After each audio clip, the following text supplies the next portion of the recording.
जननी और जनक बनना अलग बात है और माता पिता बनना अलग बात है। जननी और जनक तो जानवर के भी होते हैं।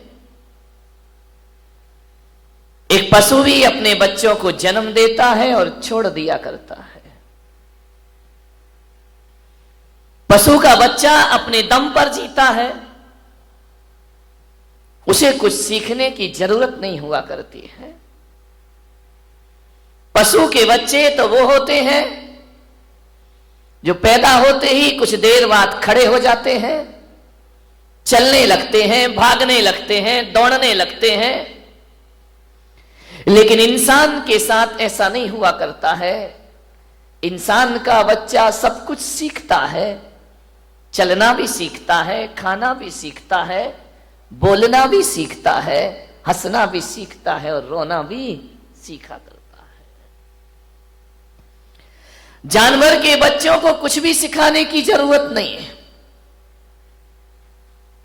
वो इसलिए कि जानवर के बच्चे बचपन से लेकर मृत्यु तक जानवर ही रहा करते हैं, वह उससे ज्यादा कुछ नहीं बन सकते हैं।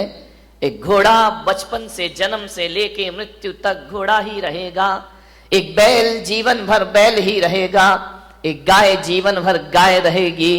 एक कुत्ता जीवन भर कुत्ता ही रहेगा। लेकिन मनुष्य के साथ ऐसा नहीं हुआ करता है। यदि मनुष्य को अच्छे संस्कार और अच्छी शिक्षाएं प्रदान कर दी गई तो इंसान से ये भगवान बनने को भी तैयार हुआ करता है। और मनुष्य वह होता है जो पशु से परमेश्वर हो सकता है। मनुष्य वह है जो कंकर से शंकर हो सकता है। मनुष्य वह है जो त्रियंज से तीर्थंकर भी बनकर के दुनिया में आ सकता है। आपके साथ संभावनाएं हैं, इसलिए मनुष्य को सिखाना पड़ता है, बोलना भी सिखाना पड़ता है, चलना भी सिखाना पड़ता है, खाना भी सिखाना पड़ता है। इसलिए मैंने कहा कि जो लोग अपने बच्चों को केवल जन्म देते हैं वो जननी और जनक कहलाया करते हैं। लेकिन जो बच्चों को संस्कार दिया करते हैं, जो जीवन देते हैं, उन्हें माता और पिता का दर्जा प्रदान किया जाता है। ध्यान रखना, पशु के माता पिता नहीं होते हैं, वो केवल जननी होती है, जन्म दे के छोड़ देती है। ध्यान रखिए, आप माता पिता, आपकी एक साधना है, आपकी बहुत बड़ी जिम्मेदारी है। आप समझदार प्राणी हैं, जानवर ना समझ प्राणी है। ध्यान रखना, जन्म देना ही कोई बहुत बड़ी प्रक्रिया नहीं है, जीवन देना उससे बड़ी प्रक्रिया होती है। जन्म की साधना तो केवल 9 महीने होती है, लेकिन जीवन की साधना तो जिंदगी भर करना पड़ती है, तो भी जीवन कम पड़ जाया करता है। जिंदगी भर की साधना है, एक तपस्या है। मान्यवर, बच्चों को लाड़ प्यार ही नहीं, संस्कार भी दो। आपके पास पैसा है, आपके पास दौलत है, आपके पास रुपया है, बच्चा कहता है मोबाइल चाहिए, आप मोबाइल दे देते हैं। बच्चा कहता है लैपटॉप चाहिए, आप लैपटॉप दे देते हैं। दीजिए, मेरा कोई विरोध नहीं है। बच्चा कहता है गाड़ी चाहिए, बच्चा कहता है मोटरसाइकिल चाहिए, आप मोटरसाइकिल दिला देते हैं। और बच्चा कहता है कि कार चाहिए, आप कार दिला देते हैं। लेकिन मैं पुलक सागर तुम्हारे बच्चों को ना तो मोबाइल दे सकता हूं, ना तुम्हारे बच्चों को मैं लैपटॉप दे सकता हूं, ना तुम्हारे बच्चों को मोटरसाइकिल दे सकता हूं, ना मैं तुम्हारे बच्चों को महंगी महंगी कार दे सकता हूं। लेकिन पुलक सागर के इस यहाँ पर आएंगे, पुलक सागर के दरबार में आएंगे तो ध्यान रखना, एक कार मैंने भी रखी है अपने पास, और वह एक कार है जो मैं सारे देश को दिया करता हूं। आज तुम्हारा बच्चा रूठे कार के लिए तो एक बार उसे मेरे पास लेकर के आना, मैं उसे कार दिलाऊंगा। ध्यान रखना, मेरे पास अल्ट्रो तो नहीं है, मर्सिडीज नहीं है, वैगनार नहीं है। मेरे पास यदि कोई कार है तो एक कार है जिसकी हर घर को आवश्यकता है, और पुलक सागर के पास कोई कार है तो वह संस्कारों की कार है। संस्कार की कार पकड़ा दी जाए तो जिंदगी अपने आप समझ। संस्कार की कार बांटा करता हूं, संस्कार की कार में बैठो, जीवन को आनंद में परिवर्तित कर दीजिए। मान्यवाद सोचना है। बच्चों का जीवन बनाने से पहले हमें अपना जीवन बनाना जरूरी है। बच्चे दर्पण हैं, जो हम करते हैं वो बच्चों को दिखाई देता है, और जो दिखता है बच्चा वही सीखता है। एक बात ध्यान रखना, 21वीं सदी है, ज्यादा औलाद को सिखाने की कोशिश मत करना। तुम कुछ सिखाओगे उससे पहले वो तुम्हें सिखा के रख देगा। संभलो इस औलाद से, सबके मुंह लग जाना, बच्चों के मुंह कभी मत लगना। बड़े होशियार होते हैं ये बच्चे, बड़े होशियार होते हैं। आज के युग में 21वीं सदी में मूर्ख बच्चों का पैदा होना बंद हो गया है। अब बुद्धू औलाद पैदा नहीं हुआ करती है, अब तो बहुत समझदार औलाद पैदा हुआ करती है। बड़ी पढ़ी लिखी औलाद पैदा हो रही है। जो तुम्हें नहीं आता वो बच्चों को आ जाता है। हो सकता है कि आपको पूरा मोबाइल चलाना भी नहीं आता हो और आपकी औलाद खटखट मोबाइल चला करके दिखा दे, आपसे कह दे कि पापा तुमको तो कुछ आता ही नहीं। बच्चे बड़े होशियार हैं। बच्चों को ज्यादा सिखाने की गलतियां मत करना, नहीं तो बड़ी दिक्कत हो जाएगी। एक निवेदन है मेरा, ये बच्चों को सिखाओगे तो बिल्कुल नहीं सीखेंगे, सिखाने से नहीं सीखेंगे। एक पति पत्नी मेरे चरणों में आए, छोटा सा बच्चा था। बच्चों ने कहा बेटा महाराज के पैर पढ़ो, महाराज को नमस्कार करो, महाराज को नमोस्तु करो। बच्चा करने को तैयार नहीं, वो तो अकड़ के खड़ा। अरे बोले बेटा नमोस्तु, बोले नहीं करूंगा। अरे मैंने कहा गजब है भाई, 3-4 साल का बच्चा वो माँ बाप का कहना मानने को तैयार नहीं। बोले बेटा ऐसा नहीं है, गलत बात, बहुत गंदी बात है, महाराज है इनको प्रणाम करिए, इनको नमस्कार करिए। बोले नहीं करूंगा नमस्कार। अरे तो बच्चे माँ बाप बड़े शर्मिंदा हुए कि यार महाराज हम करें क्या, ये झुक ही नहीं रहा है। मैंने कहा ऐसे नहीं झुकेगा, ये 21वीं सदी का औलाद है, ऐसे झुकने वाला नहीं है, तुम्हारा तरीका गलत है, बच्चा तो अभी झुक जाएगा। तो बोले कैसे झुक जाएगा बच्चा। मैंने कहा बच्चे के उसने क्या किया, उसकी माँ ने बच्चे की गर्दन पकड़ी और जबरदस्ती मेरे पैरों पे रख दी। बच्चा गर्दन उठाए जा रहा है, माँ बाप गर्दन दबाए जा रहे हैं। मैंने कहा रुको, बहुत गलत तरीका, ऐसे बच्चा प्रणाम नहीं करेगा। छोटा सा था, 3 साल का होगा, 4 साल का।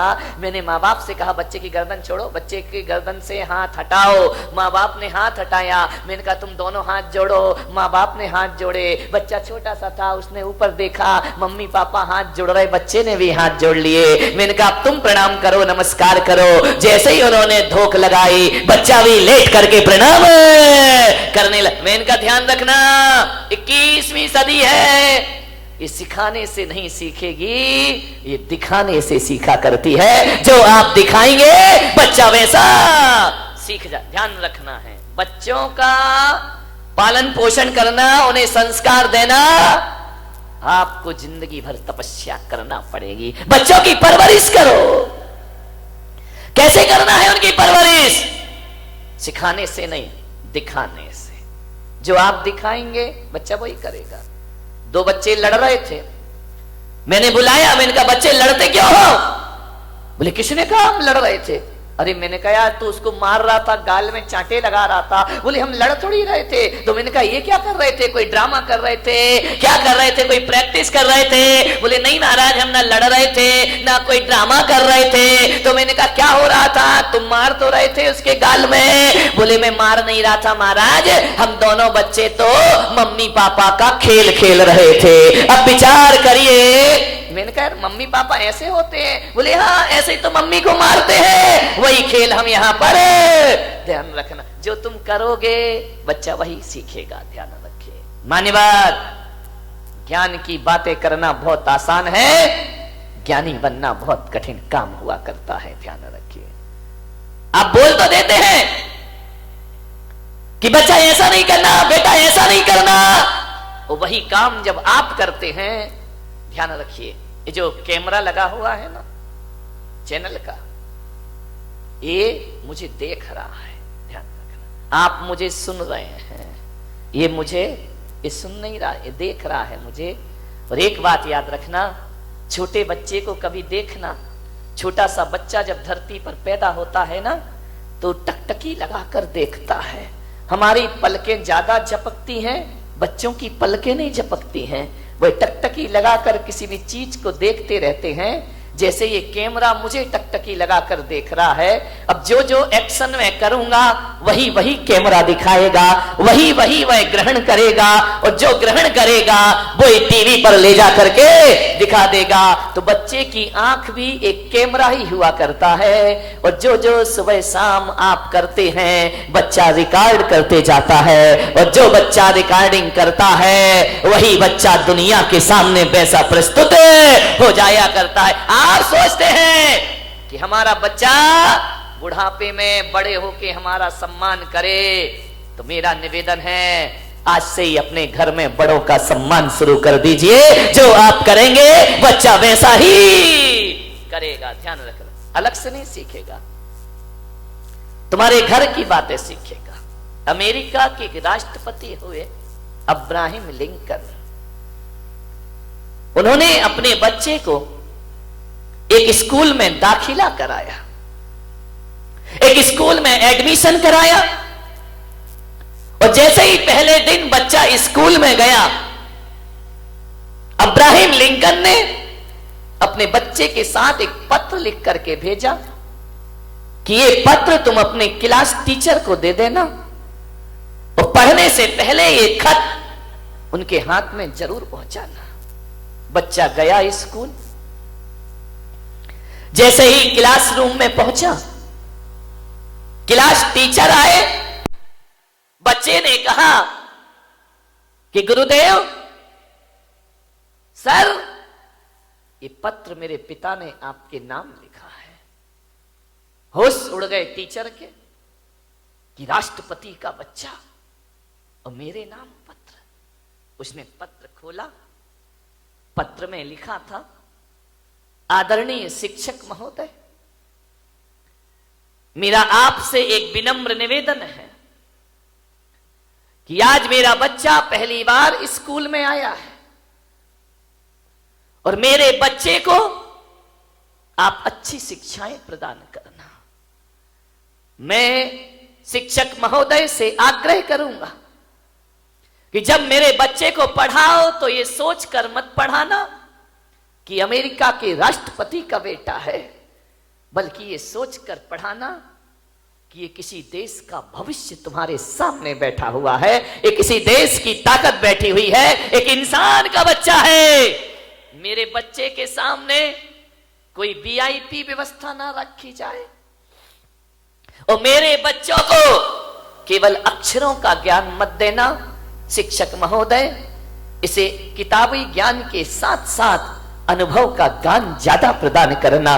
मैं नहीं चाहता कि मेरे बच्चे के पास बहुत बड़ी डिग्री हो या ना हो, डिग्री हो जाए कोई बड़ी बात नहीं है, लेकिन मैं ये नहीं चाहता कि मेरा बेटा डॉक्टर, इंजीनियर, आईएएस अफसर बन के निकले या ना निकले, लेकिन आपकी शिक्षाओं से मेरा बच्चा एक सच्चा और अच्छा इंसान बन करके स्कूल से निकले। ये राष्ट्रपति आपसे निवेदन करता है। अमेरिका के राष्ट्रपति कह रहे हैं किताबी ज्ञान ही नहीं, मेरे बच्चे को सिखाना कि बड़ों के साथ कैसे पेश आते हैं, बुजुर्गों के प्रति हमारे क्या भाव होना चाहिए, और मेरे बच्चे को समझाओ कि छोटों के साथ कैसा रहना चाहिए। और शिक्षक महोदय से मेरा निवेदन है कि मेरे बच्चे को ये मत सिखाना कि जिंदगी रेल की पटरी पर भाग रही है। मेरे बच्चे को एक चीज सिखाना कि जिंदगी सांप सीढ़ी का खेल हुआ करता है। उसे समझाओ कि जिंदगी में ऐसे भी लोग मिलेंगे जो सीढ़ियों का सहारा देकर तुम्हें ऊपर चढ़ाएंगे, और जिंदगी में ऐसे भी लोग मिलेंगे जो अपने बनकर सांप के समान डसेंगे और जिंदगी को नीचे ला करके पटक देंगे। जिंदगी एक सांप सीढ़ी का खेल है, यहाँ चढ़ाने वाले भी मिलते हैं और यहाँ उतारने वाले भी प्राप्त हुआ करते हैं। मेरे बच्चे को समझाना कि जिंदगी में उतार चढ़ाव आएंगे, सीढ़ी भी मिलेगी और सांप भी मिलेगा, लेकिन मेरे बच्चे को ये संस्कार देना कि जब जिंदगी सीढ़ियों पर ऊपर चढ़ी जाए तो अहंकार में फूलना मत, और जब कोई सांप डस ले तो निराशा में जिंदगी को बर्बाद करना मत। ध्यान रखिए। उस शिक्षक के लिए राष्ट्रपति ने निवेदन किया, मान्यवर आपका बच्चा स्कूल जाता है, क्या माँ बाप होने के नाते आपने क्लास टीचर को यह बोला है कि मेरे बच्चे को अच्छा इंसान बनाना? नहीं बोला ना। क्लास टीचर यदि मार दे तो तुम लड़ने को तैयार हो जाते हो, तुम उसके खिलाफ केस करने को तैयार हो जाते हो। और हमारा एक जमाना था, यदि स्कूल में मार पड़ती थी तो घर में आके डबल मार पड़ा करती थी कि शिक्षक ने यदि तुझे मारा है तो जरूर तूने कुछ गलतियां की होंगी।